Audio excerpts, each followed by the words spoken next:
Hello mga Bex, for today's vlog, kay gi-invite man ta sa akong friend nga si Ayan Kokong Ligaspi. Kay gikuha ko nila as a judge sa ilang pasigahan adtong December 30.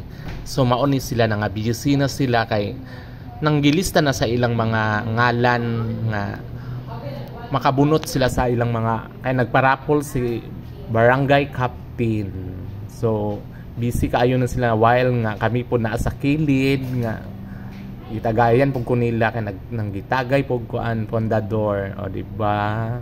So busy gina atong mga inahan diha og lukot sa ilang mga papel kay paswertihay baya ang raffles. So diri po na sign mao po ni ilang mga preparation sa ilang kuan sige silang dala og kanang pagkaon do. Nag-prepare na po sa ilang mga raffles na ay mga bugas, na ay mga gift. Kay while nga gahulat og mga hurado nga kauban nako kay isa man ko gikuha nga judge sa buko sa ilang pasigahan. So nagkuan po diha, nag-prayer po na diha kay syempre once mo start ang program lagi na yung mga kuan.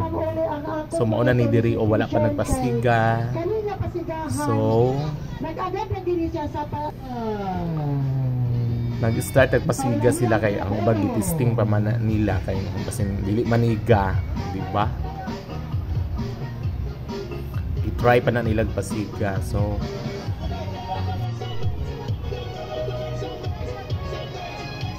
anha po din ang mga tsada po kayo ilang mga boat nga pakuntisa kay dagko baya kay premyo, di ba? Grabe gyud ilang pagpaningkamot sa ilang kapitan nga mahatagan sila premyo nga 10,000, 8,000, 6,000, di ba? So gibo na kaayo kay nagsugod naman ang program. So ni-start na ang judging.